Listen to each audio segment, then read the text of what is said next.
تو میں نے جو پچھلے لیکچر میں جس بات کو بہت زیادہ تفصیل کے ساتھ بتایا تھا وہ یہ تھا کہ انسان کو اپنی نیت عبادت کرتے ہوئے بہت خالص کرنی چاہیے، وہ اسے بہت سنسیئرلی ہونا چاہیے کہ وہ اللہ رب العزت کی خوشنودی کے لیے، اس کی رضا کے لیے، اس کو خوش کرنے کے لیے یہ کام کر رہا ہے۔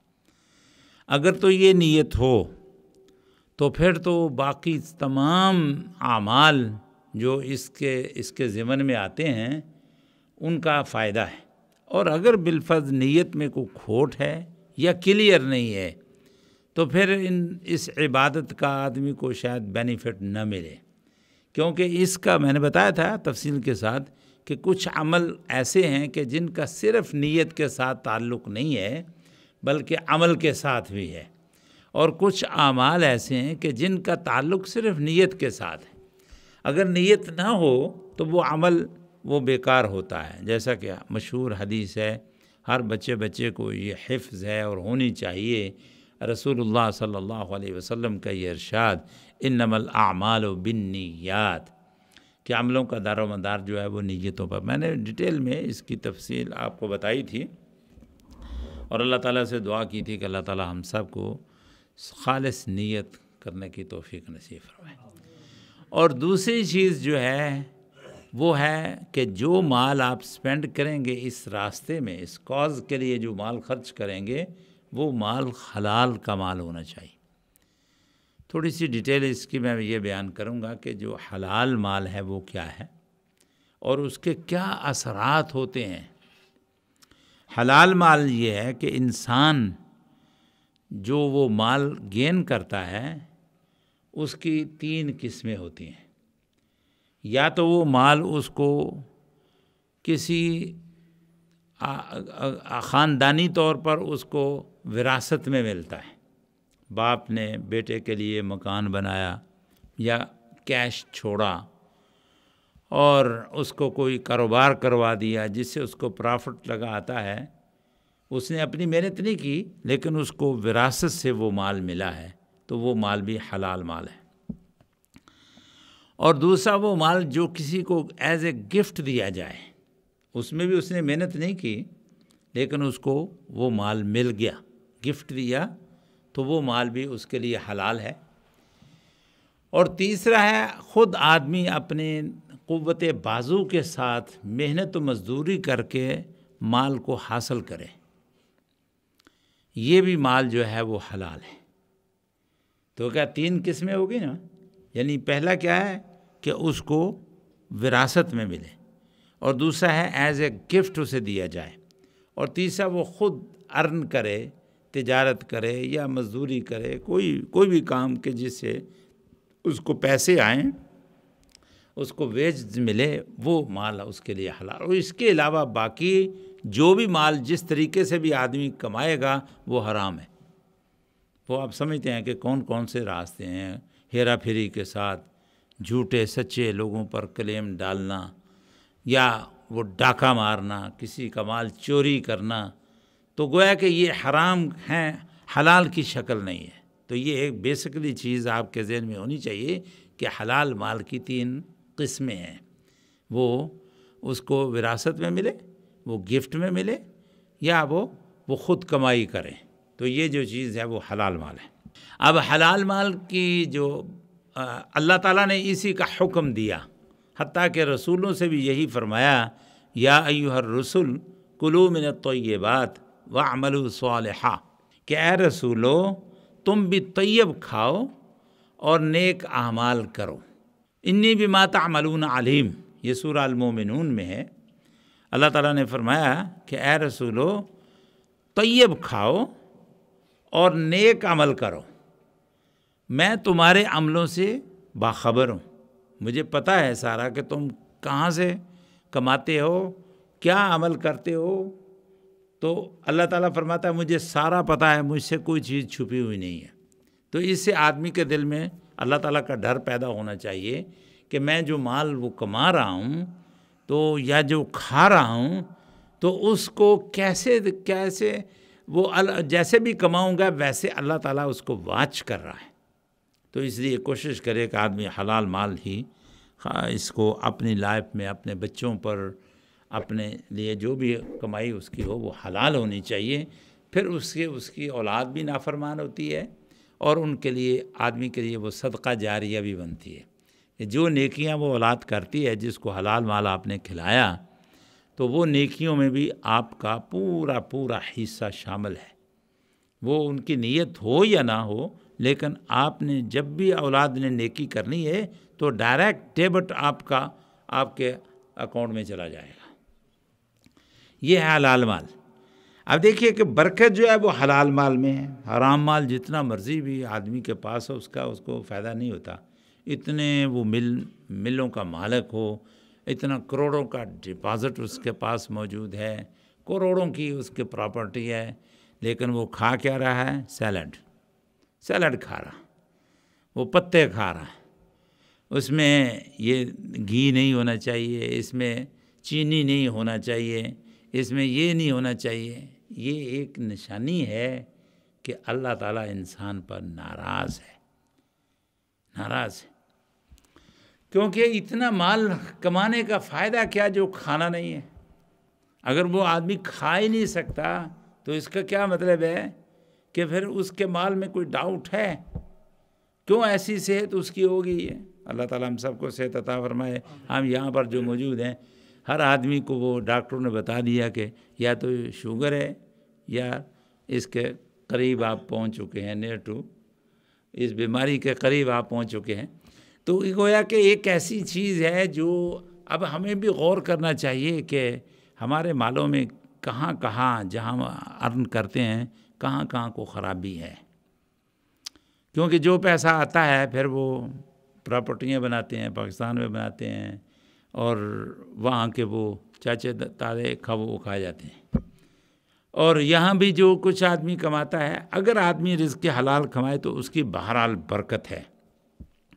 اب دیکھیے کہ کتنے حرام جانور ہیں اور وہ کتنے ان کے بچے پیدا ہوتے ہیں، لیکن آپ نے دیکھا کہ جو ریوڑ ہے، جو مجموعہ ہے وہ کس میں؟ حلال مال میں. اب بکریاں اور گائیاں اور بھینس، اونٹ اور مرغیاں یہ حلال ہے نا. تو ان کو آپ دیکھیں گے کہ کتنے ان کے ریوڑ موجود ہیں، جگہ جگہ آپ کو ریوڑ نظر آئے. لیکن اس کے مقابلے میں کتنی چیزیں ہیں حرام ہیں، اور وہ ان کی جو مادہ ہے فیمیل ہے وہ بہت زیادہ بچے وہ دیتی بھی ہے، لیکن ان کے کوئی آپ کو ایجڑ نظر نہیں آتے. کبھی آپ نے کتوں کا ایجڑ دیکھا؟ کبھی سوروں کا ایجڑ دیکھا چرتے ہوئے؟ عام فارم میں پالنا ایک اور بات. یعنی یہ چیز اس بات کی دلیل ہے کہ جو حلال چیز ہے برکت اس میں ہے، حرام میں نہیں ہے. یہ بات طے. ایک بزرگ تھے وہ کہا کرتے تھے کہ جب آدمی رزق حرام کھاتا ہے نا تو اس کے جسم میں خون کی بجائے شیطان دوڑتا ہے. جسم میں خون کی بجائے شیطان دوڑتا ہے کہ حرام مال کا اثر ہوتا ہے آدمی کے وجود پر، اس کے خون پر، اور جو بھی اس کی جو پروڈکشن ہے وہ سامنے آئے گی لوگوں کے کہ یہ حرام مال ہے. اللہ تعالیٰ ہم سب کو حلال مال ارن کرنے کی توفیق نصیب فرمائے، اور جو حرام ہے اس سے ہمیں معاف فرمائے اور اس سے توبہ کرنے کی توفیق نصیب فرمائے. تو جو رزق حلال ہے یہ بہت زیادہ ضروری. تو جو آدمی خاص طور پر حج کے لیے جائے اسے چاہیے کہ وہ حلال مال سلیکٹ کرے. حلال مال. حتیٰ کہ جو مکے کے مشرک تھے ویسے ناپاک ہوتے ہیں مشرک. انما المشرکون نجس. مشرک جو ہیں گندے ہیں، نجس ہیں، پلید ہیں. لیکن وہ مشرک ہونے کے باوجود جب انہوں نے بیت اللہ کو بلڈ اپ کیا نا، یعنی سیلاب آیا، اور یہ بڑی سیلاب کی جگہ ہے، بڑی نشیبی جگہ ہے، بہت سیلاب آ جاتے ہیں اس میں. تو جب بھی سیلاب آتا تھا تو وہ پہلے کچی دیواریں ہوتی تھیں یا زیادہ سے زیادہ سیمنٹ تو اس وقت بھی نہیں تھا، پتہ نہیں کس سے بناتے تھے، گارے کے ساتھ ہی بناتے تھے. تو وہ سیلاب بہت زیادہ آتا تو وہ دیواریں گر جاتی تھیں. نبی صلی اللہ علیہ وسلم کی جب عمر مبارک تھی 35 ایئرس، 35 سال جب آپ کی عمر تھی، اس زمانے میں سیلاب آیا اور اس سے وہ بلڈنگ جو ہے بیت اللہ کی وہ گر گئی۔ تو اب مکے والوں نے کہا کہ ہم اس کو دوبارہ بلڈ کرنا چاہتے ہیں، تو انہوں نے یہ اعلان کیا کہ ہر آدمی جو بھی ڈونیشن دے وہ بالکل حلال کا ہونا چاہیے، اس میں ایک پیسہ بھی، ایک پینی بھی حرام کی نہیں ہونی چاہیے۔ تو سب نے وہ جمع کیے، جو بھی ان کے پاس تھا نا، ان کے خیال میں کہ یہ حلال ہے، تو وہ انہوں نے ڈونیٹ کیا۔ جب یہ مال انہوں نے ان سے ختم ہو گیا، اسپینڈ کر لیا سارے کا سارا، تو اس کے بعد پھر انہوں نے کہا کہ اب تو ہمارے پاس پیسے تو ہیں لیکن حلال نہیں ہیں۔ دیکھیں نا، انسان کا نفس جو ہے وہ خود بہترین جج ہے، اس کو پتہ ہے کہ کون سا میرا مال، کون سا پارٹ جو ہے اس کا حرام ہے اور کون سا حلال ہے۔ وہ کہنے لگے کہ اب ہم اس کو بلڈ نہیں کریں گے کیونکہ ہمارے پاس حلال مال نہیں رہا۔ تو پھر وہ جدے میں ساحل سمندر پر ایک جہاز ٹوٹ کر آ گیا تھا، تو انہوں نے وہ اٹھایا اور اس کی لکڑی جو ہے پھر وہ بیت اللہ میں لگائی اور اس کو کمپلیٹ کیا۔ تو پھر انہوں نے اس کی بلڈنگ بھی شارٹ کر دی، کہ وہ پہلے وہ ساری تھی جو حتیم ہے نا، یہ بھی پہلے بیت اللہ کا حصہ تھا، انہوں نے اس کو چھوٹا کر دیا کہ بلڈنگ تھوڑی ہوگی، خرچہ کم آئے گا۔ بہرحال تو اس کا وہ بھی خیال کرتے تھے کہ جب ہم اللہ کی راہ میں خرچ کریں تو بالکل حلال مال ہونا چاہیے، یہ ان کا بھی عقیدہ تھا۔ اور وہ بیت اللہ کی تعمیر بھی بڑی عقیدت اور بڑی محبت کے ساتھ کرتے تھے۔ لیکن اللہ تعالیٰ نے فرمایا کہ جب یہ بیت اللہ بن گیا، یہ جو توحید کا گھر تھا، تو اب تم نے اس کے دروازے اہل توحید پر بند کر دیے۔ محمد الرسول اللہ صلی اللہ علیہ وسلم اللہ کے نبی، اور وہ توحید کا میسج لے کر آئے، اور تم سب ان کے اگینسٹ میں جا رہے ہو، سب ان کے اینمی بن چکے ہو۔ اتنی زیادہ دشمنی تو آدمی کسی کے ساتھ نہیں کرتا جتنی تم ان کے ساتھ کر رہے ہو۔ تو اللہ سبحانہ وتعالیٰ نے سورہ توبہ میں کلیئر کر دیا، ما کان للمشرکین ان یعمروا مساجد اللہ شاہدین علی انفسہم بالکفر اولئک حبطت اعمالہم وفی النار ہم خالدون، کہ یہ جو مشرکوں کا حق نہیں ہے کہ وہ مسجدیں بنائیں، یہ ان کا حق نہیں ہے۔ ان کو چاہیے کہ وہ خانقاہیں بنائیں، وہ دربار بنائیں، وہ مزار بنائیں، لیکن مسجدیں بنانا مشرکوں ان کے لیے جائز نہیں ہے۔ اب بناتے ہیں تو بنائے جائیں، لیکن جائز نہیں ہے، کیونکہ ان کی نیکیاں سب ضائع، اولئک حبطت اعمالہم، ان کے اعمال ضائع، وہم بالآخرۃ ہم کافرون، اور آخرت میں ان کے کسی مال پر، ان کو کسی خرچ پر، کسی نیکی پر کوئی بدلہ، کوئی اجر نہیں دیا جائے گا۔ اللہ سبحانہ وتعالیٰ نے اس گھر کو جو تعمیر کیا تو حضرت ابراہیم علیہ السلام سے بنوایا اسے، اور ابراہیم علیہ السلام کو حکم دیا کہ اس گھر کو پاک اور صاف کرو۔ وَإِذْ بَوَّأْنَا لِإِبْرَاهِيمَ مَكَانَ الْبَيْتِ أَلَّا تُشْرِكْ بِي شَيْئًا وَطَهِّرْ بَيْتِيَ لِلطَّائِفِينَ وَالْقَائِمِينَ وَالرُّكَعِ السُّجُودِ۔ اللہ سبحانہ وتعالیٰ نے ابراہیم علیہ السلام کو حکم دیا کہ یہ جو گھر بنایا ہے تم نے میرا، اس کو پاک رکھنا، اور اس کے اندر کوئی شرک کی گندگی نہ آنے دی جائے۔ شرک یہاں بالکل حرام ہے، اور اللہ کا گھر ہے، اور اللہ کے گھر میں شرک کی کوئی گنجائش نہیں ہے۔ وَطَهِّرْ بَيْتِيَ لِلطَّائِفِينَ، اور اس کو طواف کرنے والوں کے لیے، جو اس کے راؤنڈ میں، جو سرکل کے ساتھ اس کو طواف کریں، ان کے لیے اس گھر کو صاف کرو، پاک کرو۔ تو گھروں کی، مسجدوں کی صفائی، بیت اللہ کی صفائی، یہ نبیوں کا کام ہے۔ بیت اللہ کی صفائی کن کا منصب ہے؟ نبیوں کا منصب ہے۔ اللہ تعالیٰ نے ان کو حکم دیا کہ تم یہ کام کرو۔ تو یہ کوئی حقیر چیز نہیں ہے کہ مسجد میں آدمی آئے، ٹاول نیچے گرا ہوا ہے تو رہنے دے کہ بھئی آپ کمیٹی جانے وہ اٹھائے، نہیں۔ جس آدمی نے بھی کوئی چیز دیکھی ہے وہ مسجد کو امپروو کرے، وہ صاف کرے، پاک کرے، اور وہ مسجد کی صفائی اور اس کی طہارت کا خیال رکھے۔ یہ نہیں ہے کہ بس وہ کسی دوسرے پر ڈال دے اور خود وہ اس کے اندر وہ خود گندگی پھیلائے، یہ اچھی چیز نہیں ہے۔ اللہ تعالیٰ نے حکم دیا نبیوں کو کہ تم اس بیت اللہ کی صفائی کرو، اور اس کو ان لوگوں کے لیے پاک رکھو للطوافین جو طواف کرنے والے ہیں، والقائمین جو قیام کرنے والے، والرکع السجود جو رکوع اور سجدہ یعنی نماز پڑھنے والے۔ تو اب جو دوسری چیز وہ کیا ہے امپورٹنٹ، وہ اس کی بیس جو ہے وہ حج کی وہ کیا ہے کہ حلال مال، حلال مال سے آدمی وہ اس گھر کو اللہ کے گھر کی زیارت کے لیے جائے اور کوشش کرے۔ اور جب آدمی حلال مال سے حج کے لیے جاتا ہے اور وہ کہتا ہے لبیک اللہم لبیک لبیک لا شریک لک لبیک ان الحمد والنعمت لک والملک لا شریک لک، کہ اللہ تیرے لیے میں حاضر ہوں۔ لبیک کا مطلب کیا ہوتا ہے کہ تلبیہ جس کو ہم کہتے ہیں نا، اس کو کہتے ہیں تلبیہ۔ تلبیہ کا مطلب یہ ہے کہ انسان اللہ کے سامنے حاضری کا ثبوت دے کہ بھائی میں حاضر ہوں۔ اسکول ٹیچر جو ہے وہ حاضری لگاتے ہیں کہ بھائی فلاں آدمی، فلاں بچہ ہے، فلاں ان کا نام لیتا ہے، وہ کہتا ہے لبیک لبیک لبیک، حاضر جناب حاضر جناب۔ تو یہ بھی آدمی تلبیہ جو ہے یہ اللہ کے گھر میں حاضری کا ایک احساس ہے کہ تو نے بلایا ہم آ گئے۔ اور یہ عجیب بات ہے کہ یہ جو ابراہیم علیہ السلام نے آج سے 5000 سال پہلے بلایا، اللہ نے حکم دیا وَأَذِّن فِي النَّاسِ بِالْحَجِّ، لوگوں کو اعلان کرو کہ حج کے لیے آؤ۔ ابراہیم علیہ السلام بڑے حیران ہوئے، بڑے پریشان ہوئے کہ یا اللہ یہاں پر کہ یہاں کوئی 100 میل تک کوئی آبادی نہیں ہے، کوئی آبادی، بہت فیو پیپل تھے۔ یہ جدہ کراس کر کے نا، یہ جو سی ہے ریڈ سی ہے جس کو بحر احمر کہتے ہیں، اس کے پار میں ایتھوپیا کا علاقہ تھا حبشے کا، وہاں کچھ لوگ موجود تھے۔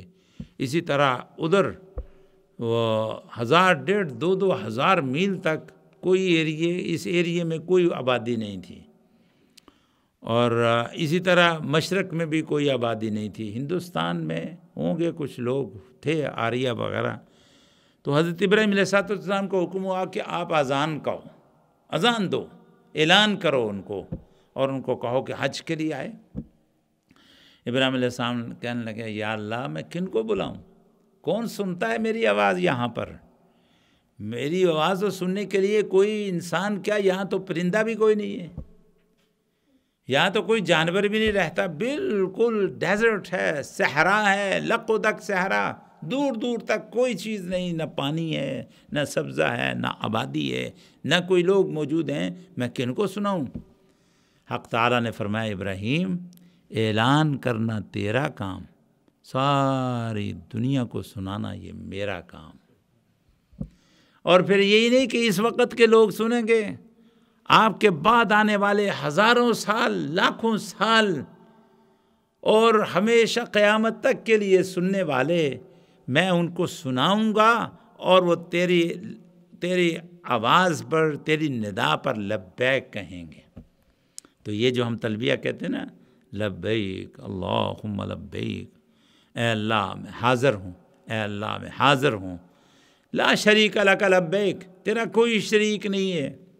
تو جب یہ آدمی حلال مال کے ساتھ حج کرنے جاتا ہے اور تلبیہ کہتا ہے، لبیک کہتا ہے، تو آگے سے آواز آتی ہے، اللہ کی طرف سے آواز آتی ہے لبیک و سعدیک، تیرا تلبیہ بھی قبول، تیری خوش قسمتیاں بھی قبول، تیرے گناہ بھی معاف، تیرے لیے مغفرت کے دروازے بھی کھلے، تیرے جیسا دنیا کے اندر سعادت مند اور انسان ہے ہی کوئی نہیں۔ یہ اللہ کی طرف سے آواز آتی ہے۔ اور جو حرام مال کے لیے جاتا ہے، جب وہ کہتا ہے یا اللہ میں حاضر ہو گیا ہوں، تو کہا جاتا ہے لا لبیک و لا سعدیک، نہ تیرا تلبیہ قبول، نہ تیری خوش قسمتی پر مہر۔ یہ طبرانی کی حدیث ہے، حضور نے فرمایا جو حلال مال سے تلبیہ کہے اس کو آواز آتی ہے اور اس کی قبولیت کی اس کو خوشخبری سنائی جاتی ہے، اور جو اس کا حرام مال کے ساتھ جاتا ہے وہ وہیں رد کر دیا جاتا ہے۔ تو اس کے بعد جتنے مرضی حج کے ارکان ادا کریں۔ اب یہ ہے کہ حج کی اہمیت بھی آپ جانتے ہیں کہ یہ اسلام کا ایک حصہ ہے، پلر ہے، 5 پلر ہے نا، تو 5 پلر میں یہ ایک 5واں پلر ہے اسلام کا، حج کرنا۔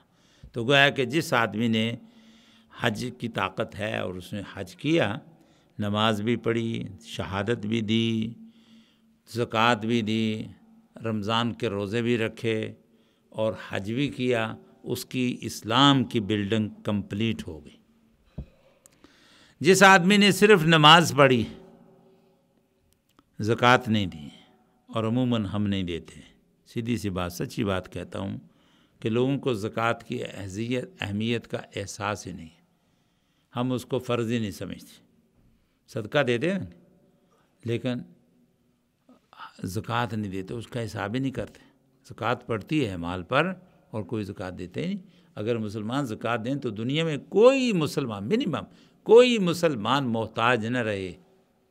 اس کا مطلب یہ کہ یہ امت زکوٰۃ کی منکر امت ہو گئی ہے۔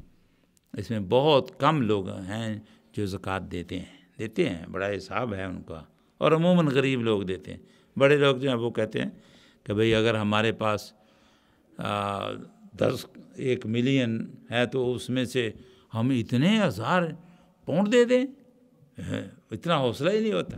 تو غریب آدمی جو ہے اس بیچارے کے پاس ہوتا کیا ہے، تو اس میں سے وہ حساب کتاب نکال کے دے دیتا ہے۔ بہرحال زکوٰۃ ایک ایسا رکن ہے کہ اس کے بغیر آپ کے جو اسلام کی بلڈنگ ہے نا، دین کی بلڈنگ ہے، وہ مکمل نہیں ہوتی۔ اسی طرح روزے کے بغیر بھی اگر کوئی آدمی فرضی روزہ نہیں رکھتا، جان بوجھ کے نہیں رکھتا، ایک تو نہیں بیمار ہے، وہ ایک الگ مسئلہ ہے، میڈیکلی اس کو کوئی اس کا ایکسکیوز ہے تو اور بات ہے، لیکن اگر وہ رکھتا ہی نہیں ہے، وہ بڑے لمبے روزے ہیں، کون رکھے؟ کوئی نہ کوئی بیماری آ جائے گی اور ہمیں شوگر ہے، ہمیں فلاں ہے، یہ باقی سارے کام کر لیں گے، لیکن وہ جب روزے کے لیے آئے گا مسئلہ تو پھر ان کو گرمی نظر آئے گی، لمبے دن نظر آئیں گے۔ تو بہرحال جس آدمی نے اللہ کے سامنے جانا ہے، اپنے رب کے سامنے جانا ہے، تو وہ اپنا اسلام کمپلیٹ لے کر جائے۔ یا ایھا الذین آمنوا ادخلوا فی السلم کافہ، اے ایمان والو اسلام کے اندر پورے داخل ہو جاؤ۔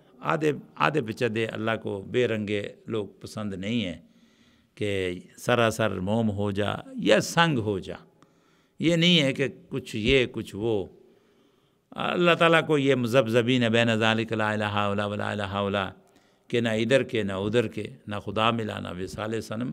تو ایسے مومن جو ہیں، بجائے اس کے کہ ہم جب اللہ کے سامنے جائیں تو وہ تجزیہ کرے، فرشتے وہ دفتر پیش کریں کہ بھئی دیکھو یہ بڑا نمازی تھا، یہ تو ٹھیک ہے، نمازی تو بہت اچھا تھا، اچھا باقی جو ہے اس کی ایک ہی دیوار ہے ایمان کی، اس کی ایمان کی بلڈنگ کی ایک ہی دیوار ہے، تو باقی 4 دیواریں جو ہیں، 4 پلر وہ کہاں سے لائیں گے؟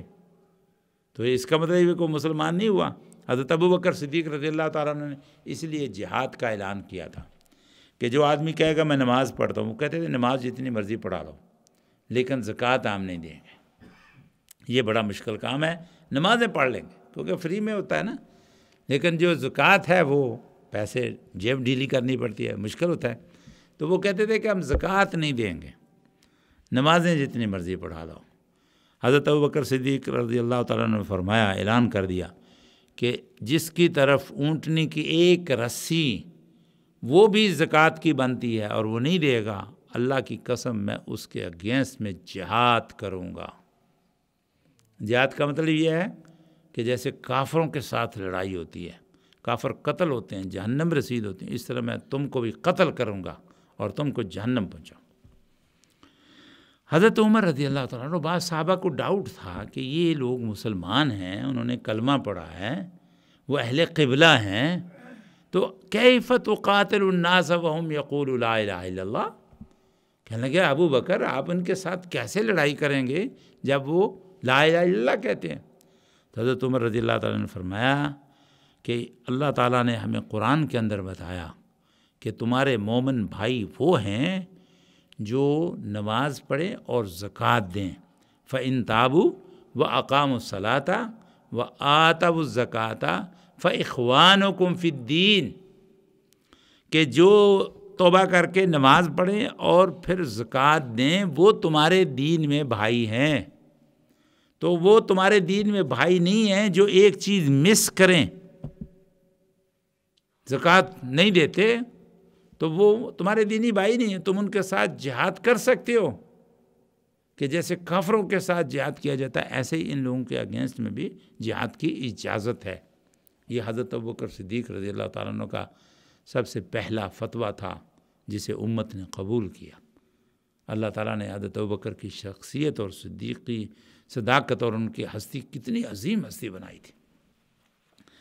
تو بہرحال یہ اسلام کا ایک پلر ہے حج، جس کے پاس مال ہے، طاقت ہے، ہیلتھ وائز وہ ٹھیک ہے، اور پھر وہ حج کے لیے نہیں جاتا، ارادہ نہیں کرتا، تو اس کا ایمان بھی مشکوک اور ایمان پر خاتمہ بھی مشکوک۔ پہلی دلیل یہ قرآن کریم کی آیت جو 4 پارے میں ہے، سورہ آل عمران میں ہے، حق تعالیٰ نے فرمایا ومن کفر فإن اللہ غنی عن العالمین، جو کفر کرے اللہ کو کوئی پرواہ نہیں، جو حج کے لیے کفر کرے وہ اللہ کو کوئی پرواہ نہیں۔ تو اس سے کیا نکلتا ہے کہ حج کو چھوڑنا، طاقت کے باوجود نہ کرنا، یہ کفر ہے۔ آدمی ایمان کے دائرے سے وہ ایسے جیسے وہ بکری ہے یا کوئی جانور ہے نا، تو جانور کو کیا پتا کہ وہ کون سی باؤنڈری لائن ہے، کہ وہ یہ کھیت اس کا ہے، فیلڈ ان کا ہے اور یہ فیلڈ دوسرے کا ہے، وہ تو چرتی چرتی ادھر بھی چلی جائے گی، تو وہ باؤنڈری لائن جو ہے وہ ٹوٹ جاتی ہے، ختم ہو جاتی ہے۔ تو اس لیے کئی لوگ جو ہیں وہ ساری زندگی ان کے دل میں کبھی آئی نہیں بات کہ بھئی اللہ تعالیٰ نے ہمارے اوپر حج فرض کیا ہے تو ہم حج کی فرضیت کی طرف بھی توجہ دیں، ساری زندگی نہیں سوچتے ہی نہیں کہ کون کرے حج، ان کے دل میں کوئی شوق ہی نہیں ہوتا۔ اور یہ بھی غریب ہی آدمی ہے، ساری زندگی وہ اسی پر وہ پیسہ جوڑتا ہے کہ میں حج کروں گا، اور اس میں وہ لوگ سمجھتے ہیں کہ بھئی ہمارے بچے ہیں، ہم ان کی شادیاں جب تک نہ کریں اس وقت تک حج نہیں کر سکتے۔ یہ بالکل فضول بات ہے، بے بنیاد بات ہے۔ جب آپ کے پاس مال ہے، آپ کی صحت ہے، تو آپ پر حج فرض ہے۔ بچے کتنے ہیں، بچی کتنی ہیں، اس کا تعلق نہیں ہے، سمجھائی نا بات؟ تو یہ بہت امپورٹنٹ چیز ہے کہ حج کی اہمیت کا یہ علماء کا کام ہے، وہ لوگوں کو بتائیں کہ تمہارے اوپر اللہ تعالیٰ نے حج کو فرض کیا۔ ایک جگہ میں نے حج کے اوپر بات کی، خطبہ دیا، بڑے بڑے وہاں پر لوگ تھے، بڑے مالدار، بڑے چودھری قسم کے، بڑے لینڈ لارڈ، تو وہ کہنے لگے جی کہ حج اتنا اہم ہے۔ میں نے کہا بالکل۔ کہنے لگے جی ہماری تو توبہ، ہمارے تو بڑے بھی مر گئے، انہوں نے حج نہیں کیا، ہم نے بھی ساری زندگی نہیں سوچا، ہمارے اتنی 100 مربع زمین ہے ہمارے، اور ہم نے حج کا کبھی سوچا ہی نہیں ہے، کیونکہ ہمیں کبھی مولوی صاحب نے بتایا ہی نہیں۔ تو میں نے کہا اس میں اب قصور میرا تو نہیں ہے نا، میں نے تو بتا دیا آپ کو۔ تو گویا کہ یہ حج کی فرضیت پر لوگوں کو آگاہ کرنا چاہیے کہ یہ بہت امپورٹنٹ ہے، بہت اہم ہے، اور اس کے لیے صرف کنڈیشنیں 2 ہیں، تیسری کوئی کنڈیشن نہیں ہے۔ آپ کے بچے بیانے والے ہیں، بچیاں کی شادی باقی ہے، آپ نے، یہ آپ کا مسئلہ ہے، اللہ تعالیٰ کی طرف سے آپ پر کوئی پابندی نہیں۔ اس لیے یہ بہانہ، یہ ایکسکیوز بھی ہے، یہ بھی اس طرح جیسے ہم قربانی کا کہیں نا لوگوں کو قربانی کرو، قربانی نہیں کرتے۔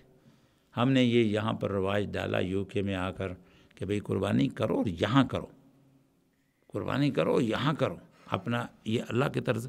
تو لوگ کہنے لگے جی، کئی عورتیں کہنے لگی حافظ صاحب ہمارے اوپر تو قرضہ ہے۔ میں نے کہا قرضہ کیا ہے؟ جی ہم نے مارگیج دینا ہے مکان کا۔ میں نے کہا کہ یہ کوئی قرضہ نہیں ہے، یہ تو تمہاری بارگیننگ ہے، یہ معاملہ تمہارا اور رب کے درمیان، لیکن یہ اللہ تعالیٰ کا یہ جو فرض ہے اس میں رکاوٹ نہیں ہونی چاہیے کہ تم قربانی کے لیے 70-80 پاؤنڈ نہیں خرچ سکتی، اور بچوں کے بوٹ جو ہیں ان کی پرائس بھی 70-80 پاؤنڈ سے کم نہیں ہوتی، اور اتنے تم مہنگے سوٹ پہنتی ہو، لیکن حج یہ جو قربانی کرنے کے لیے تمہارے پاس 70 پاؤنڈ نہیں ہوتے۔ تو یہ اصل میں اگر اللہ تعالیٰ کے احکام کی امپورٹنس آدمی کے دماغ میں ہو تو پھر وہ سب سے پہلے ان کو پرائیورٹی دیتا ہے کہ یہ اللہ کا حکم ہے اور اللہ تعالیٰ کی طرف سے فرض ہے. یہ ٹھیک ہے کہ یہ عشق و محبت کا سفر ہے، لیکن یہ فرض بھی ہے. فرض جان کر آدمی اس کو کرے، اور یہ ونس فار لائف، دوسری دفعہ آپ پر فرض نہیں ہے. کریں، اگر اللہ نے توفیق دی ہے تو ضرور کریں، لیکن ایک دفعہ زندگی کے اندر یہ فرض ہے. نبی صلی اللہ علیہ وسلم نے فرمایا کہ یہ افضل عمل ہے. آپ سے پوچھا گیا ای العمل افضل؟ قال ایمان باللہ ورسولہ. قیل ثم ماذا؟ قال الجہاد فی سبیل اللہ. قیل ثم قال حج مبرور. پوچھا اللہ کے رسول صلی اللہ علیہ وسلم کون سا کام سب سے افضل ہے؟ حضور نے فرمایا اللہ اور اس کے رسول پر ایمان لانا، یہ سب سے افضل ہے. ایمان سب سے افضل ہے، سب سے بیس، اس پر بیس ہے انسان کی زندگی کی. ایمان نہ لائے تو کوئی فائدہ نہیں. ثم قیل ثم ماذا؟ پھر پوچھا گیا اور کون سا؟ تو حضور نے فرمایا الجہاد فی سبیل اللہ، اللہ کی راہ میں جہاد کرنا. قیل ثم ماذا؟ پھر فرمایا اور کون سا فرض ہے؟ تو حضور نے فرمایا حج مبرور. سب سے افضل عمل ہے ایسا حج جو مبرور ہو. ہوتا ہے نا حج مبرور و سعی مشکور، کہ جو حج کرتا ہے کہتے ہیں حج مبرور، اور سعی مشکور ہو کہ آپ نے جو سعی کی ہے، جو جدوجہد کی ہے، اللہ تعالیٰ اس کو قدر کی نگاہ سے دیکھے اور حج کو مبرور بنائے. مبرور بر سے ہے، بر کا مطلب ہے نیکی، کہ جو ایسا حج جس سے آدمی کو نیکی حاصل ہو. اور وہ نیکی کیسے حاصل ہوگی؟ کہ اس طریقے سے آدمی حج کرے جس طریقے سے اللہ نے اس پر فرض کیا، اور نبی صلی اللہ علیہ وسلم کی سنت کے مطابق حج کرے تو پھر وہ حج مبرور ہے. حضور صلی اللہ علیہ وسلم نے فرمایا کہ یہ جو حج ہے، یہ ضعیف جو آدمی جہاد کے لیے جا سکتا نا، اس کے لیے یہ جہاد کا بھی فرض پورا کر دیتا ہے. اور جہاد الکبیر و ضعیف، بوڑھا آدمی اور ضعیف آدمی کا یہ حج ہے. یہ طبرانی کی روایت ہے. نبی صلی اللہ علیہ وسلم نے فرمایا اسی طرح جو عورت ہے اس پر بھی حج فرض ہے، جہاد فرض نہیں ہے اس پر. تو جہاد کی جگہ جو فضیلت جہاد کی ہے وہ عورت کو حج سے پوری ہو جاتی ہے. تو یہ جو میں نے اب تک بیان کیا اس میں امپورٹنس ہے، بہت پوائنٹ ہیں، چند میں نے آپ کو بتائے کہ یہ جو حج ہے یہ بہت ضروری ہے، کیونکہ اسلام کا پلر ہے، آپ کے ایمان کی بیس ہے، اس کی بنیاد میں سے ہے. اور اللہ تعالیٰ نے 4 چیزوں کو اسلام کی بلڈنگ کا پلر قرار دیا: 4 دیواریں اور 1 دروازہ یا 1 چھت. ان میں سے ایک چیز بھی مس ہوگی تو بلڈنگ نامکمل ہے. اگر اس میں بڑی خوبصورت ہے لیکن اس پر دروازہ نہیں ہے یا اس کی چھت ہی نہیں ہے تو پھر کیا کوئی فائدہ ہے اس کا؟ کوئی فائدہ نہیں. اسی طرح جس آدمی نے حج نہیں کیا طاقت کے باوجود، وہ بھی بہت بڑا گناہگار ہے. اللہ تعالیٰ اس اہمیت کو سمجھنے کی بھی توفیق نصیب فرمائے. اور اس کے بعد اب ہم حج کا مختصر سا طریقہ بیان کرتے ہیں اور تفصیل بعد میں، کہ جب آدمی اپنے ملک سے روانہ ہو تو اللہ تعالیٰ نے باؤنڈری لائن بنائی ہوئی ہے بیت اللہ کے ارد گرد. کوئی دور ہے، کوئی قریب ہے، کوئی ایک طائف کی طرف ہے، یلملم اس کو کہتے ہیں، یا قرن المنازل ہے، اور ایک جو انڈیا پاکستان سے آتے ہیں نا تو ان کے لیے وہ قرن المنازل یا یلملم ہے جس سے وہ نکلتے ہیں. تو اس سے آدمی احرام کے بغیر اس کو کراس نہیں کر سکتا. ہم جو یہاں سے جاتے ہیں تو ہمارے لیے جدے سے وہ پہلے ہے، وہ نا مصر کے راستے میں ہے، تو راستے میں ایک علاقہ آتا ہے، وہ علاقہ جو ہے وہاں سے آدمی عمرے کے بغیر، احرام کے بغیر اس میں داخل نہیں ہو سکتا.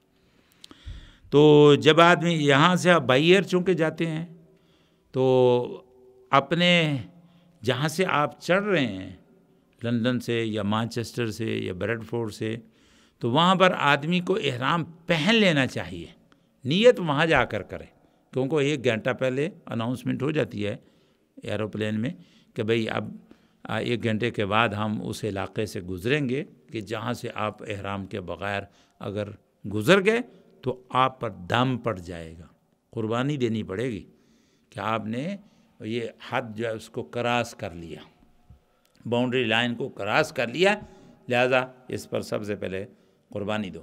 تو کئی لوگ کہ وہ جدہ ایئرپورٹ پر باندھتے ہیں، یہ ناجائز ہے، انہوں نے اپنا حج کو خراب کیا، ان کو چاہیے کہ وہ پہلے دم دیں، قربانی دیں اور اس کے بعد دوسرا کام کریں۔ تو احرام کیا ہے؟ 2 چادریں ہیں، ایک اوپر ہے ایک نیچے، سفید چادریں عموماً۔ اور عورتوں کا لباس جو ہے وہ احرام ہے، باپردہ ہو، ان کا سر ڈھکا ہوا ہونا چاہیے اور چہرے پر کوئی کپڑا نہ لگے، یہ ان کا احرام ہے عورتوں کا۔ اور جو عام لباس ہے وہی ہے، ان کے لیے مردوں کی طرح چادریں وہ نہیں ہیں، ساڑیاں نہیں وہ پہن سکتی، یعنی یہ مرد تو ساڑی باندھتے ہیں ان کے، لیکن عورتوں کے نہیں ہے۔ عورتوں کا لباس ہے، جیسا بھی لباس ہے نا ان کا قومی جو بھی لباس ہے اسی لباس وہی احرام ہے ان کے لیے۔ اور اس کے لیے غسل کرنا مستحب ہے، فائدہ ہے، لیکن فرض نہیں ہے۔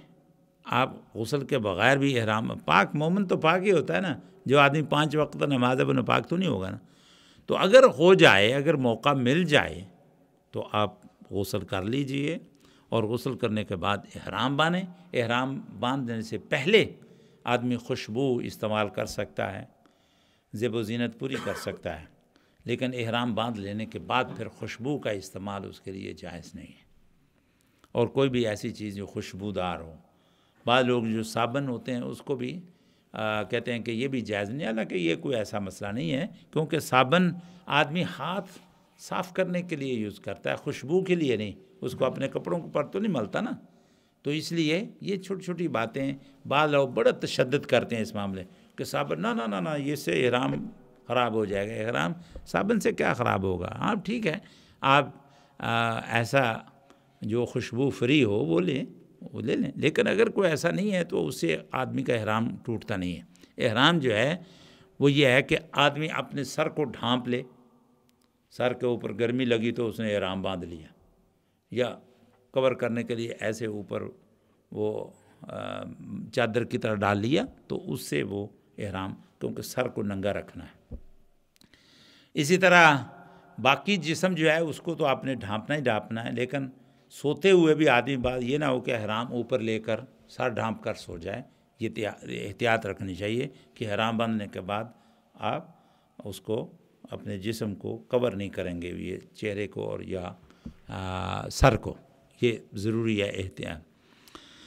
اور ضروری چیز جو ہے وہ کہ جب آدمی احرام باندھے تو احرام باندھنے کے ساتھ ہی تلبیہ شروع ہو جاتا ہے، لبیک اللہم لبیک لبیک لا شریک لک لبیک ان الحمد والنعمت لک والملک لا شریک لک۔ اس کا ترجمہ یہ ہے کہ اللہ میں حاضر ہو گیا ہوں، اے اللہ میں حاضر ہو گئے، تیرا کوئی شریک نہیں ہے، صرف تو وحدہ لا شریک ہے، اس لیے میں تیرے حضور حاضر ہو گیا ہوں۔ اور ان الحمد والنعمت، ساری تعریفیں ساری نعمتیں وہ تیرے لیے ہیں، لا شریک لک، تیرا کو کوئی شریک نہیں ہے۔ تو یہ ایک تلبیہ ہے جس میں آدمی خالص موحد بنے۔ اگر حج کے بعد بھی مشرک رہے، حج کے بعد بھی وہ درباروں کے اوپر وہ ماتھا ٹیکتا ہو، حج کے بعد بھی وہ لوگوں کو وہ غیر اللہ سے وہ مدد مانگنے والا ہو، یا علی یا حسین یا داتا گنج بخش یا فلاں کے نعرے لگانے والا ہو، تو وہ سٹل مشرک ہے۔ حج اس کا کوئی حج نہیں ہے۔ حج کے اندر، اور میں نے ایک دفعہ جب ہم نکل رہے تھے عرفات سے شام کو نکل رہے تھے، تو ایک آدمی پیچھے کہنے لگا، میں نے سنی اس کے بعد، کہنے لگا میں نے فون کر دیا ہے کہ وہ داتا دربار پر ایک بکرا میری طرف سے دے دینا کہ میرا حج قبول ہو جائے۔ اب میں نے اسے کہا، میں نے کہا کہ حج کا موقع ہے، ورنہ میرا جی چاہتا ہے کہ تمہارے سر پر جو میرے پاؤں میں ہے نا وہ اتنی ماروں کہ ایک بال کل تمہاری حجامت کی بجائے آج ہی تمہاری حجامت ہو جائے۔ بدبخت، اللہ کے گھر میں آ کر تو پھر بھی مشرکوں والی عادتیں نہیں چھوڑ رہا۔ تو حج جو ہے اس کا تعلق اللہ کے گھر کے ساتھ ہے۔ تو آدمی کا عقیدہ اگر صاف نہیں ہوگا، اگر اس کا ایمان پاک نہ ہوگا، شرک کی گندگی سے وہ پاک نہ ہوگا، تو اللہ کا حکم ہے کہ ان کو انما المشرکون نجس فلا یقربوا المسجد الحرام بعد عامہم ھذا، ان کا کوئی حق نہیں ہے کہ وہ اللہ کے پاک گھر کے قریب بھی پھٹکیں، اور اگر وہ چلے بھی جاتے ہیں نا تو پھر بھی ان کو بیت اللہ کے اندر باجماعت نماز پڑھنے کی توفیق نہیں ہوتی۔ ان کا فتویٰ یہ ہوتا ہے کہ یہاں نماز نہیں ہوتی اور اپنے اپنے گھروں میں پڑھو۔ تو یہ ایک شرک کی نہایت ہی بہت ہی ٹاپ کوالٹی کی قسم ہے یہ شرک کی گندگی کی۔ اللہ تعالیٰ اس امت کو اس شرک سے بچائے۔ موسٹلی جو لوگ ہیں ان کا حج کوئی حج نہیں ہے، کیونکہ وہ ادھر کہتے ہیں لبیک اللہم لبیک، اور ساتھ ہی وہ شرک کرتے ہیں، اللہ کے ساتھ شرک کرتے ہیں۔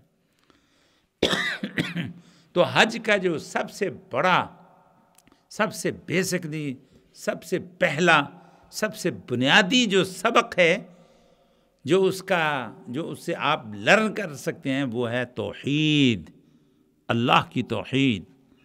اللہ نے فرمایا وَإِذْ بَوَّأْنَا لِإِبْرَاهِيمَ مَكَانَ الْبَيْتِ أَلَّا تُشْرِكْ بِي شَيْئًا، ابراہیم اس مکان کو، اس کو پاک صاف رکھنا ہے اور اس میں شرک کی کوئی گندگی داخل نہیں ہونے دے دی۔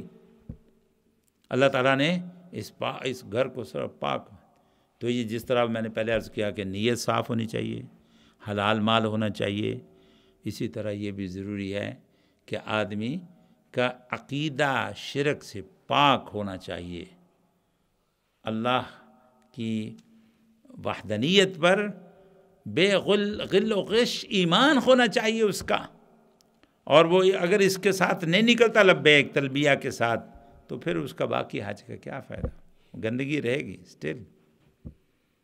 جو مرضی بھی کر لو آدمی جو ہے، وہ جب آدمی کا عقیدہ ہی درست نہ ہو تو پھر وہ حج کیا ہے، کوئی فائدہ نہیں اس حج کا۔ تو توحید جو ہے وہ اس کا پہلا سبق ہے۔ تو لبیک اللہم لبیک لا شریک لک لبیک کیا ہے؟ یہ توحید ہی تو ہے، ان الحمد والنعمت لک والملک لا شریک لک۔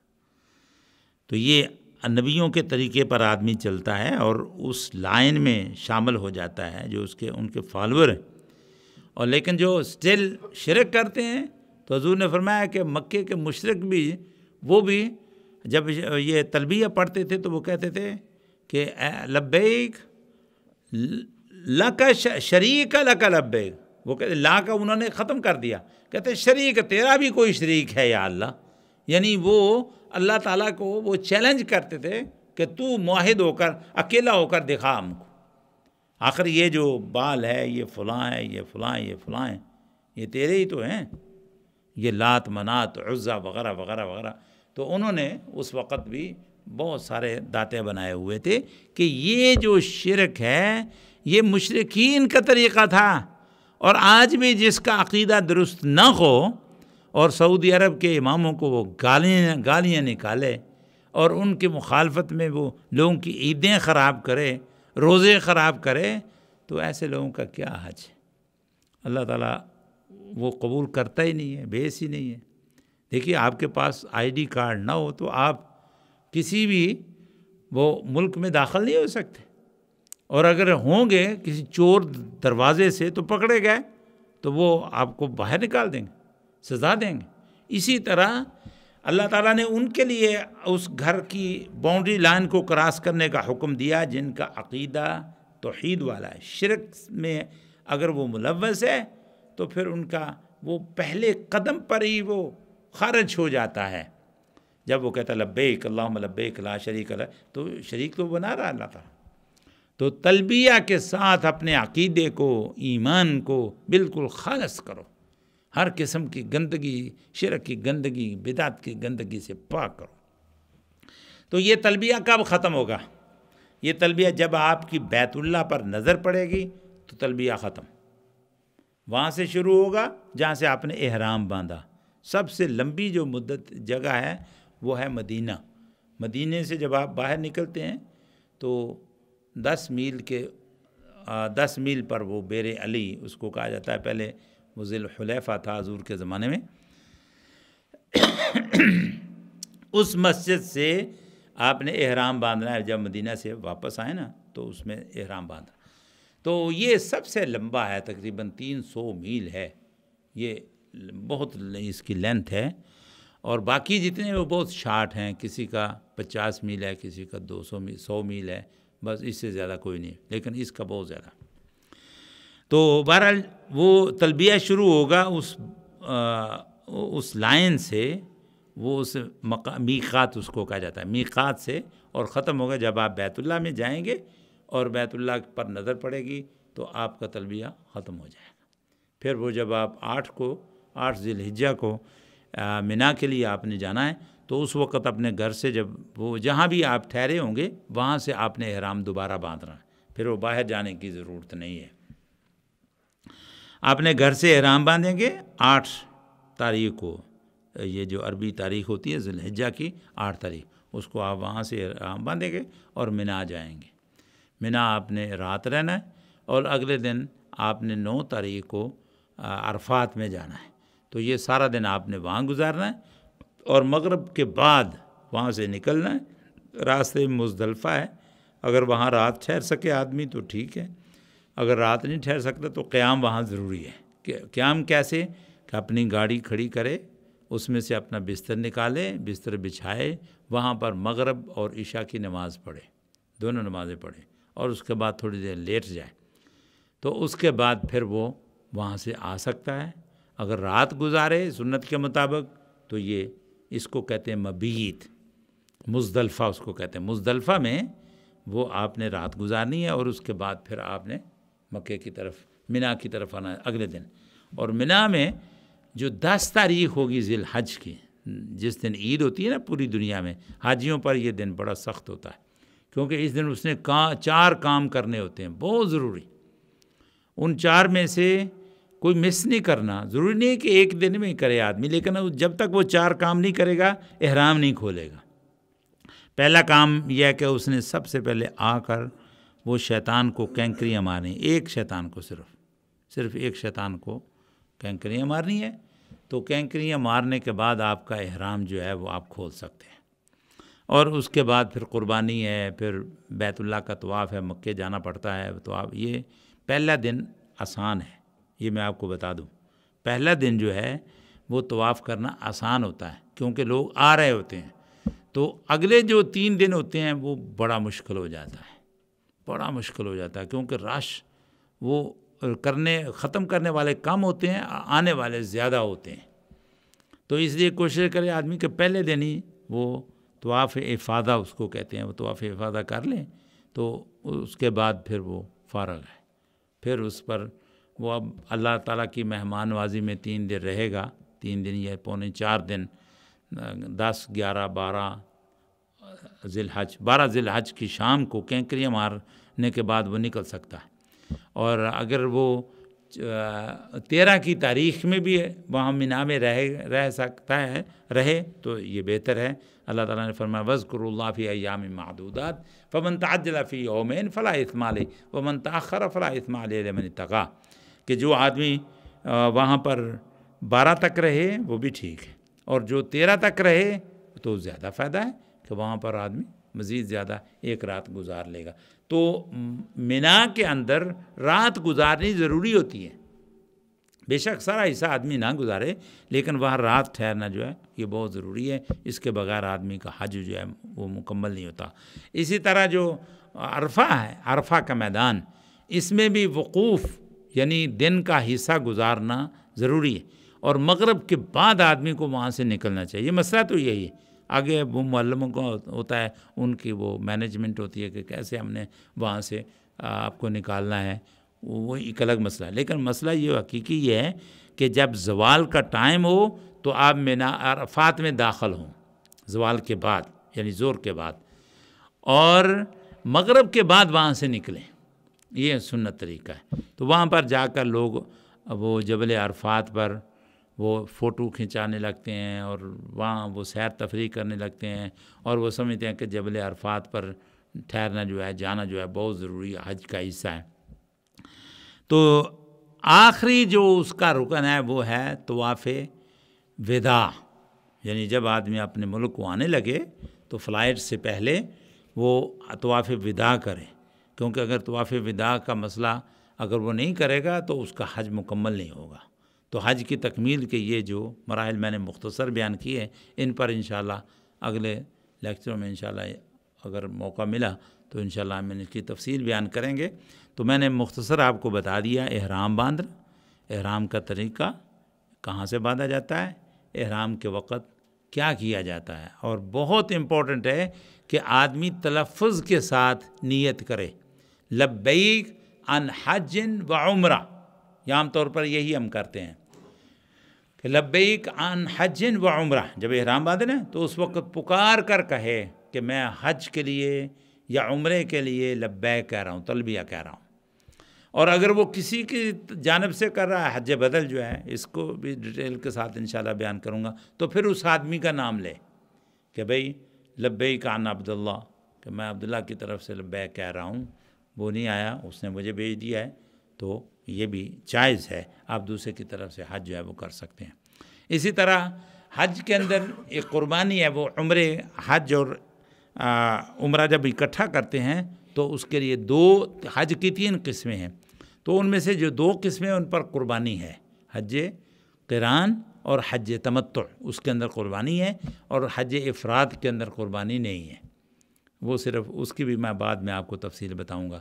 تو بہرحال یہ قربانی جو ہے وہ حج کا حصہ ہے، جو آدمی حج تمتع کرے، اور حج سب سے بہترین اور سب سے آسان حج تمتع ہے کہ آدمی عمرہ کرے، پہلے عمرے کے بعد احرام کھول دے، پھر 8 ذی الحجہ کو پھر دوبارہ احرام باندھے، اس کا نام ہے حج تمتع۔ تو آج جو ہم نے لیسن لیا ہے، میں ان کا پھر خلاصہ بیان کرتا ہوں کہ حج کے لیے نیت ضروری ہے، حج کے لیے توحید ضروری ہے، عقیدہ درست ہونا چاہیے، حج کے لیے مال حلال ہونا چاہیے، اور جب آدمی میقات پر جائے تو وہاں احرام باندھے۔ احرام کے لیے غسل شرط نہیں ہے، لیکن اچھا ہے اگر موقع ملے تو آدمی غسل بھی کر لے، ورنہ طیارے میں کیسے غسل کرے گا؟ تو اس لیے وضو آدمی کر کے، اور اگر موقع ملے تو 2 رکعت بھی پڑھ لے۔ تو اس کے بعد پھر وہ حج کا اس کا احرام کا خیال رکھے گا، اپنے سر کو نہیں ڈھانپے گا، عورتیں بھی اپنے چہرے کو نہیں ڈھانپیں گی، اور اسی طرح وہ جو ان کے بال جو ہیں وہ نہیں ٹوٹنے چاہیے، خوشبو آدمی نہیں لگا سکتا، سوتے میں بھی آدمی سر کو نہیں ڈھانپ سکتا۔ یہ اس لباس کی جو اس کی ضرورتیں ہیں، اس کے ساتھ بنیادی چیزیں ہیں اس کا آدمی کا احرام کے ساتھ۔ تو اس سے آدمی جو ہے وہ احرام تلبیہ شروع کرے، اور اللہ کے گھر کا تو جب وہ داخل ہو تو اس وقت جب بیت اللہ پر نظر پڑے گی تو اس کا تلبیہ ختم ہوگا، اور اس کے بعد باقی جو کام ہے، طواف کرنا، پھر سعی کرنا، صفا مروہ کے درمیان جانا، اور اس کے بعد پھر 8 تاریخ کو مینا جانا، اس پر انشاءاللہ تفصیل سے بیان ہوگا۔ بہرحال خلاصہ جو ہے وہ آپ کے سامنے آ گیا کہ یہ چیزیں حج کے لیے ضروری اور شرط ہیں۔ اور آخری گزارش کہ ہم سب کے لیے دعا کریں، جو بھی حج کے لیے جائیں، کہ اللہ تعالی ہم سب کے گناہوں کو معاف فرمائے، اور امت کے حالات پر مہربانی فرمائے، اور ان کو عزت کی زندگی جینے کی توفیق اور سعادت نصیب فرمائے۔